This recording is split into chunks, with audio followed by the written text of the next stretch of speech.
Hello my YouTube family, कैसे हैं आप सभी। आशा करते हैं आप सभी बहुत ही अच्छे होंगे।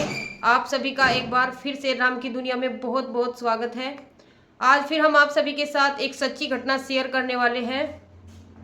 एक गांव की बात है जिसमें दो बाप बेटे रहे थे। उस लड़के की माँ बहुत पहले मर गई थी, तो बाप ने उसका लालन पालन करा, सब कुछ स्कूल में भेजना, पढ़ाई का देखना, और जैसे गांव में खेती हो गया, खेती भी उस बाप को ही करनी। सब कुछ उसके बाप ने देखा अपने लड़के के लिए। और अपने लड़के के लिए एक बेहतर सपना भी देखा करे था कि बड़ा हो गया, पढ़ लिख के मेरा लड़का मतलब कोई सरकारी नौकरी ले लेगा तो मेरे भी सारे सपने पूरे हो जाएंगे। जितनी मैंने मेहनत करी ये सारी सफल हो जाएगी। हर कोई माँ बाप ऐसा ही सपना देखे है, लेकिन उसे भविष्य का नहीं पता रहता कि भविष्य का किसी भी माँ बाप को नहीं पता कि क्या का क्या हो जा। तो लड़का बहुत अच्छी तरह पढ़ भी लिया, क्योंकि बाप के साय में पढ़ रहा था। सारी फिक्र, घर की सारी जिम्मेदारी, सब कुछ बाप पे ही थी। तो लड़का अच्छी तरह पढ़ भी लिया, शहर में अच्छी तरीके की नौकरी भी लग गई, सरकारी नौकरी लग गई। तो सरकारी नौकरी लगने के बाद उसके बाप ने उसकी शादी भी कर दी बहुत अच्छी तरीके से, बढ़िया शादी करी। अब शादी के कुछ दिन बाद उस लड़के ने नहीं सोचा अब भाई अपनी वाइफ को तू अपने बाप के पास छोड़ दे या उन्हें उनकी सेवा करेगी, खाना वाना बना के देगी। तेरा पापा अब बूढ़ा हो गया, इसके बस की ना खाना बनाना है, ना कोई इसकी देख रेख करने को है, ना कोई है। या अपने बाप को ही तू अपने वहां ले जा, शहर में जहाँ तू नौकरी कर रहा, जहाँ तू अपने बीवी बच्चों को रख रहा, वहीं ले जा, वहीं एडजस्ट कर ले। इतना तो बड़ा कोई परिवार भी ना था। तो ऐसा कुछ भी नहीं हुआ। वो लड़के की शादी होती कुछ दिन बाद वो अपनी पत्नी को भी शहर में ले गया अपने पास। घर पे रह गया गांव में अकेला उसका बाप। बेचारे के हाथ पैर भी कमजोर हो गए थे बुढ़ापे में, कुछ कमा भी नहीं पावा था। और गांव की खेती दे दी ठेके पे कि अब बाप के तो बस की नहीं था और लड़का आ नहीं सका था। तो अपना वो जो गांव का घर था वहीं एक खाट पे लौटा रह गया था। उसका बाप बीमार रहने लगा था, ना कोई देख रेख को, ना बीमार आदमी को टाइम टाइम पे उसे दवाई गोली भी देनी रहे, उसकी सेवा पानी भी करनी रहे, बोल चाल को भी उसके लिए मन लगाने के लिए कुछ चाहे। बहुत सारी काम है, बहुत सारी बात है। लेकिन उस लड़के ने अपनी मतलब अपना घर बस्तु ही बाप को गया भूल। अब जो भी टाइम पर रोटी पानी दे रहे थे वे घर परिवार ही दे रहा था, आस पड़ोस उसकी निगाह रख रहे थे। लेकिन घर परिवार आस पड़ोस कौन कितना करे। तो ऐसे ही उसके बाप की हालत बिगड़ती चली गई, बिगड़ती चली गई। लेकिन उसने अपने बाप की तरफ से बिल्कुल ही निगाह ही मोड़ ली। अब जैसे शहर वाले तीज त्योहार पर आ जा या छुट्टी में आ जा 2-4 दिन को, ऐसे ही वो आकर था। तो जैसे ही वो छुट्टी में आ रहा था 2-4 दिन को, तो उसने देखा कि उसके बाप के कपड़ों में जो कपड़े हैं उड़न बिछाण के हैं, उनमें बहुत ही ज़्यादा तो बुरी बदबू हो रही थी, क्योंकि वे काफ़ी टाइम हो गया था धोए हुए। और एक मरीज आदमी हो तो उसके कपड़ों में कितनी ज़्यादा बदबू हो जा।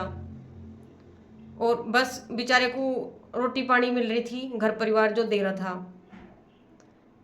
तो उसने बीमार भी चल रहा था, हालत खराब हो रही थी। उसने गांव का एक डॉक्टर बुलाया अपने बाप के इलाज के लिए।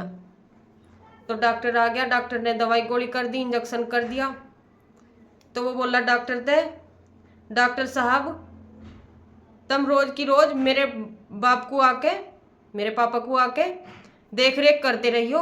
जो भी दवाई गोली होगी, जो भी इंजेक्शन होगा, जो भी मतलब इनकी खुराक का जो भी पैसा बैठेगा, मैं तुम्हें जब छुट्टी अम्मा जब दे दूंगा तब इनकी देखभाल में कोई कमी न छोड़ियो। बस डॉक्टर थोड़ा सा शांत रह के उसकी बात सुनी उसके लड़के की। फिर बोला डॉक्टर कि भाई मैं दवाई गोली तो इसकी कर दूंगा, चलो भाई बीमार है, मैं दवाई गोली रोज आकर कर दूंगा, इंजेक्शन भी लगा दूंगा, दवाई गोली भी सब काम कर दूंगा। पर इसकी सेवा का क्या, जो इसमें बदबू उठ रही। और तन्ना पता नहीं कितने दिन में आके इसके कपड़े धुआए, पहनने के भी और ओढ़ने के भी कितने दिन में आकर कपड़े धुआए। क्या इसे सेवा की जरूरत नहीं है बुढ़ापे में। इसने तो कितनी मुसीबत तक पाला, कितनी मेहनत मजदूरी तक पड़ा, ये एक माँ बाप ही जान सके। क्या इसे इस स्टेज पर सेवा की जरूरत नहीं है? क्या इसे अब अपने बच्चों की जरूरत नहीं है? तो लड़का बोला डॉक्टर साहब वहाँ शहर में मेरे मकान पे एडजस्ट नहीं हो पाने का। इन्हें गांव में ही ठीक है, गांव में ही अच्छा है। बस डॉक्टर साहब भी क्या करते, उन्होंने भी कह दिया भाई मैं मेरे बस की जो है वो कर सकूं मैं। रोज धुआना धुआना तो भाई जो उनकी औलाद हुए वही करे देख रेख, और टाइम पे उन्हें क्या क्या चीज़ की ज़रूरत है वे सब तो घर परिवार ही देखे, औलाद देखे। अब डॉक्टर तो 10 मिनट के लिए आकर उसका इलाज देख सके।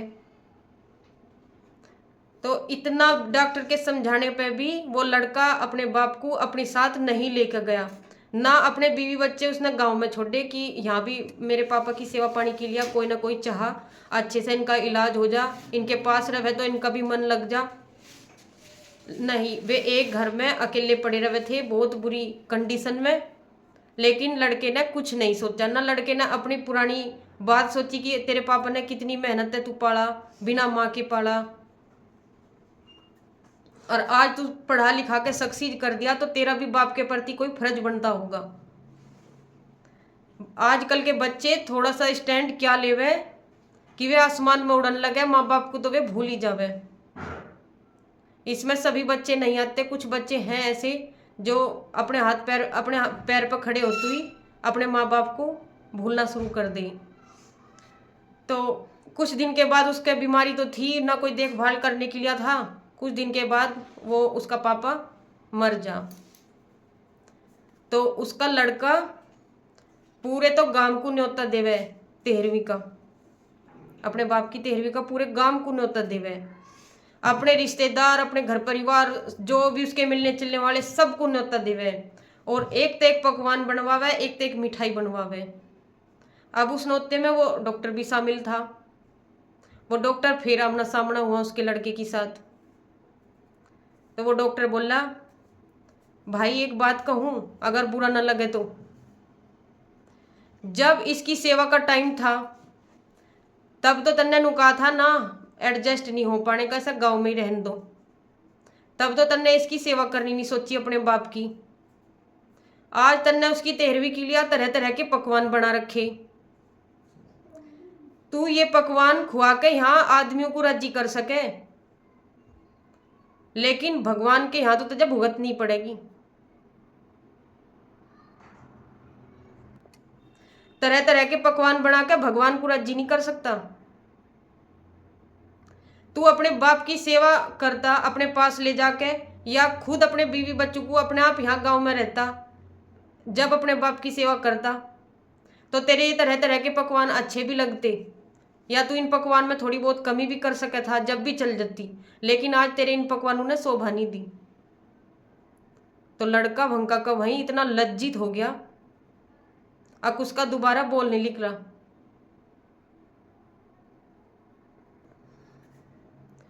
तो इस घटना से हमें यही सीख मिले, जब तक माँ बाप है उनकी सेवा कर लो, उनकी बात मान लो।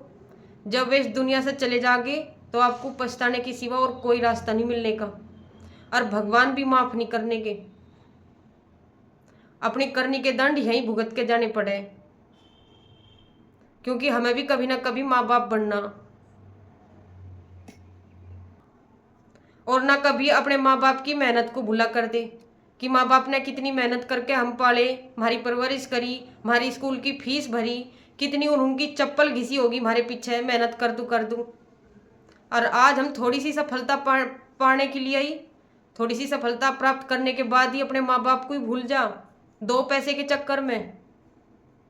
2 पैसे भी तो हम अपने परिवार के लिए कमा रहे होंगे, और जब हमारा परिवार ही खुश ना हो तो उन 2 पैसों का क्या करेंगे। तो करते हैं यहीं पर एंड। आप सभी को हमारी ये घटना कैसी लगी, आप सभी हमें कमेंट बॉक्स में ज़रूर शेयर कीजिए। मिलते हैं एक नेक्स्ट स्टोरी के साथ, तब तक के लिए आप सभी का दिल से धन्यवाद।